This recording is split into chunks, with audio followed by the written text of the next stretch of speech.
আমাদের আজকের গন্তব্যস্থল রামেশ্বরমের শিব মন্দির। আমরা একটা গাড়ি নিয়ে কন্যাকুমারী থেকে সকালবেলা রওনা দিয়েছি। আমাদের গন্তব্যস্থান হবে রামেশ্বরম শিব মন্দির এবং ধনুষ্কটি। আমরা এখন যাচ্ছি সেই বিখ্যাত সেতু পম্বম রেল ব্রিজ, যেটা ভারতবর্ষের মধ্যে প্রথম রেল ব্রিজ সমুদ্রের উপরে। 2014 সালে এটা তৈরি হয়েছিল। যদিও 2022 সাল পর্যন্ত এটা চালু ছিল, কিন্তু বৃষ্টির অবস্থা অত্যন্ত খারাপ হওয়ায় ভারত সরকার সিদ্ধান্ত নেয় এই ব্রিজটি সংস্কার করে পুনর্নির্মাণ করা হবে এবং সেই মতো 2025 সালের এপ্রিল মাসে নতুন সেতু উদ্বোধন হয় এবং এই নতুন সেতুতে ব্যবস্থা থাকছে যে কোনো জাহাজ আসলে সেই ব্রিজটি দুটো ভাগ হয়ে যাবে, সেখান দিয়ে জাহাজ চলে যেতে পারবে। তার পাশাপাশি 2020 সালে এই সড়কের পথে এই ব্রিজটি তৈরি হয়েছে, যেটার উপর দিয়ে আমরা যাচ্ছি। এই ব্রিজটি একদমই পম্বম ব্রিজের সাথে প্যারালালি চলছে। আমরা এই ব্রিজ দিয়ে গিয়ে রামেশ্বরমে পৌঁছবো। রামেশ্বরমের ইতিহাস আছে একটা। রামেশ্বরমের ইতিহাস হচ্ছে রামচন্দ্র রাবণের সাথে যুদ্ধে যাওয়ার আগে এই স্থানে একটি শিবলিঙ্গ প্রতিষ্ঠা করে, নিজের হাতে প্রতিষ্ঠা করে এখানে শিব পুজো করেছিলেন। রামেশ্বরমের নাম হচ্ছে রামানাথ স্বামী টেম্পল। এটি হিন্দুদের 4 ধামের এক ধাম রামেশ্বরম, এবং এই শিব মন্দিরটি ভেতরে যে রয়েছে সেটা 12টি জ্যোতির্লিঙ্গের একটি জ্যোতির্লিঙ্গ। এটা হচ্ছে পশ্চিম দ্বার, আর এখানে অনেক দর্শনার্থী দাঁড়িয়ে আছেন। মন্দির খোলার এবং বন্ধের সময় হচ্ছে সকাল 5টা থেকে দুপুর 1টা পর্যন্ত এবং তারপরে বিকেল 3টে থেকে রাত্রি 9টা পর্যন্ত।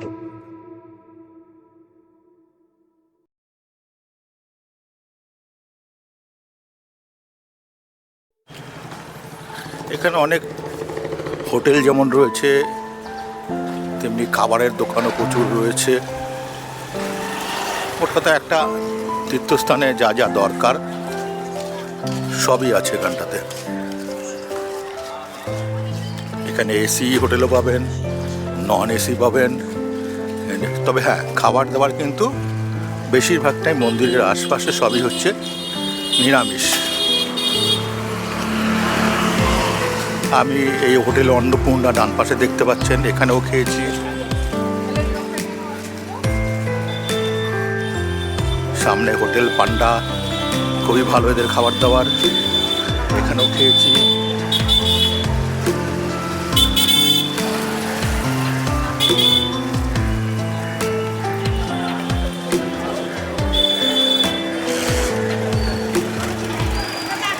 এখানটা পর্যন্ত এই যে দেখছেন পুলিশের রেল গেটটা দেখতে পাচ্ছেন, এই পর্যন্তই অটো আসবে, তারপরে অটো যাবে না।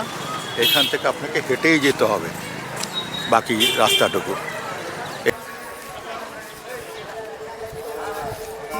এখানে প্রচুর খাবারের দোকান। তবে একটা জিনিস এখানে মাথায় রাখবেন, সেটা হচ্ছে পুজো দেওয়ার কিন্তু সেরকম ধরনের কোনো পদ্ধতি এখানে নেই। সবাই প্রণাম করে শিবজির আশীর্বাদ নিয়ে আসেন। বাইরে কিছু দোকানে প্রসাদ বলে কিছু খাদ্য সামগ্রী বিক্রি হচ্ছে, কিন্তু সেটা সত্যি ঠাকুরের কাছে নিবেদন করা হয়েছে কিনা তাতে যথেষ্ট সন্দেহ আছে। প্রসাদ করার মতো জায়গা নেই, কারণ আপনি ওখানে দাঁড়াতেই পারবেন না। ভেতরে গিয়ে আপনাকে 1 সেকেন্ডের মধ্যে আপনাকে ছড়িয়ে দেবে। 1 সেকেন্ডের মধ্যে যতটুকু দর্শন করতে পারবেন সেটাই আপনার শেষ। এইখানে আরেকটা দ্বার, এটা হচ্ছে মন্দিরের দক্ষিণ দ্বার। আগেটা ছিল পশ্চিম দ্বার, এবার হচ্ছে এটা দক্ষিণ দ্বার। এখানে দিয়েও যাত্রীরা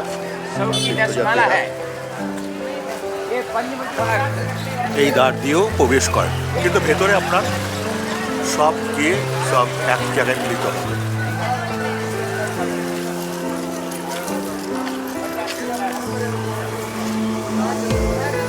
এই ভীষণ প্রচণ্ড ভিড় হয় বলে এই জায়গাগুলোর ব্যারিকেড করে দেওয়া হয়, যাতে যাত্রীরা ভালোভাবে দর্শন করতে পারেন, বিশৃঙ্খলা যাতে না তৈরি হয়, সেই কারণে এটা এরকমভাবে রেলিং দেওয়া আছে। একটা কথা এখানে বলার ছিল, সেটা হচ্ছে যদি আপনি সাধারণ ভিড় এড়াতে চান তাহলে স্পেশাল লাইন আছে এবং সেখানে পয়সা দিয়ে টিকিট কেটে স্পেশাল লাইনে পৌঁছতে পারবে। এই যে দেখুন লেখা রয়েছে জেনারেল দর্শনের জন্য একটা দরজা, আর স্পেশাল দর্শনে রয়েছে 100 টাকা এবং 200 টাকার দুটো লাইন হতে পারে। এটা যে ওয়ে টু জেনারেল দর্শন আর ওয়ে টু স্পেশাল দর্শন, 100 টাকা হতে পারে, 200 টাকা হতে পারে। এই লাইনের ভিতর দিয়ে ঢুকে গেলে আপনি টিকিট কাটবেন, টিকিট কেটে পৌঁছতে পারবেন।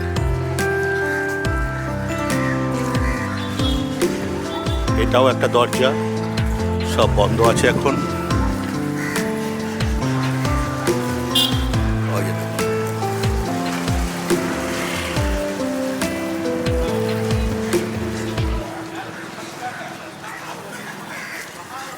দেখতে পাচ্ছি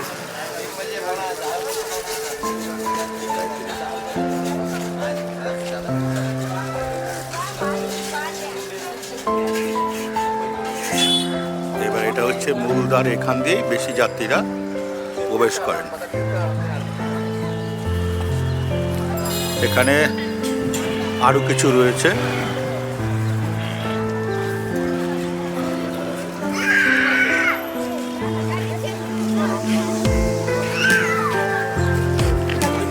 এটাই হচ্ছে মূল দ্বার। এটা হচ্ছে ইস্ট টাওয়ার, একটা ওয়েস্ট দেখলাম, একটা উত্তর দেখলাম। এটা হচ্ছে মূল দ্বার, এখান দিয়ে আপনাকে প্রবেশ করতে হবে। এখানে কিছু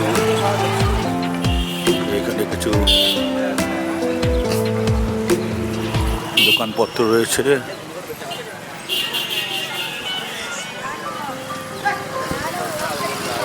এখানে 10 টাকার বিনিময়ে আপনি আপনার জিনিসপত্র রাখতে পারবেন এবং চপ্পলও রাখারও একটা ফ্রি চপ্পল রাখারও একটা।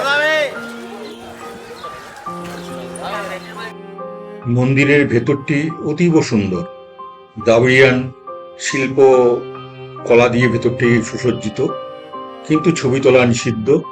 তাই আপনাদেরকে আমরা মন্দিরের ভেতরের দৃশ্য বা কোনো ছবি দেখাতে পারলাম, সেজন্য আমরা দুঃখিত।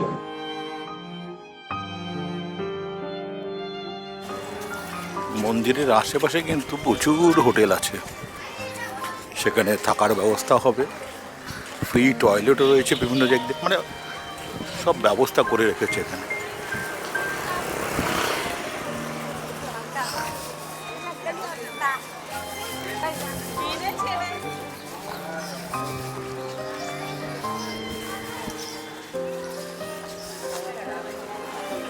হোটেল অম্বিকা, পাশে রয়েছে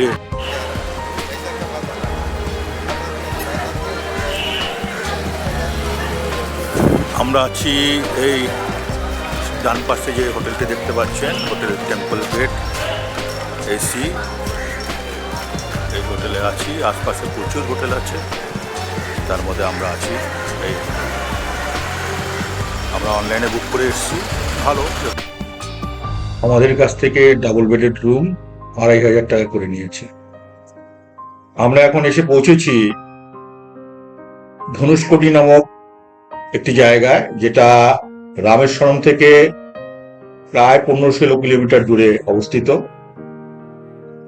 এই ধনুষকোটির একটি যেমন পৌরাণিক ইতিহাস রয়েছে, তেমনি আরেকটি ইতিহাস রয়েছে 1964 সালের এক ভয়াবহ দুর্ঘটনার।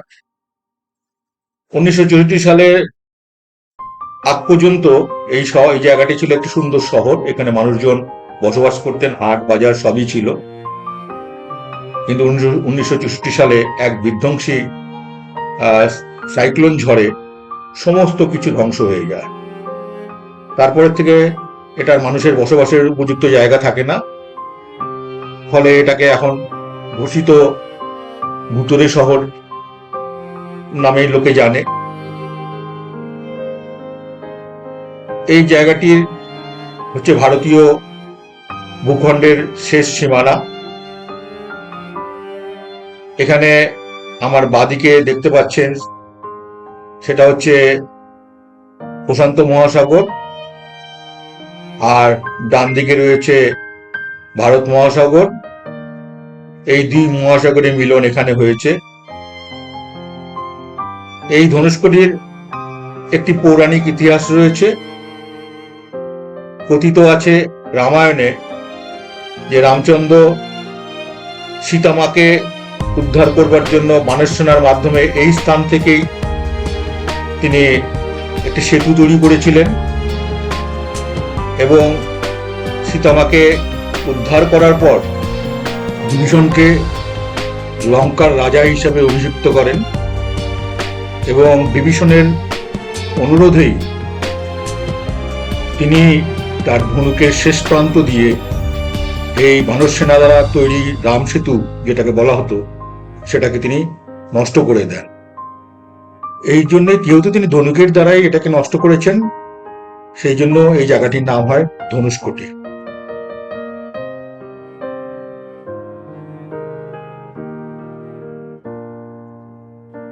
এখান থেকে শ্রীলঙ্কার দূরত্ব 14-15 কিলোমিটার এবং রাতের বেলা শ্রীলঙ্কার আলো এখানে থেকে দেখা যায়। এখানে একটা ওয়াচ টাওয়ার আছে, সেখানেও অনেকে ওই টাওয়ারের উপরে উঠে শ্রীলঙ্কা দর্শন করতে যান। আমার এই ক্ষুদ্র প্রচেষ্টা এবং সামর্থ্যে আমি চেষ্টা করেছি যতটা পারি তথ্য দিয়ে এই ভিডিওটাকে তৈরি করবার জন্য। যদি কোনো জায়গায় কোনো ত্রুটি থেকে থাকে আপনারা অবশ্যই সেটা আমাকে কমেন্ট করে জানাবেন। আর যদি ভিডিওটি ভালো লাগে তবে অবশ্যই আমার এই ছোট্ট চ্যানেলটিকে সাবস্ক্রাইব করে আমাকে উৎসাহিত করবেন। দেখা হচ্ছে পরের ভিডিওতে।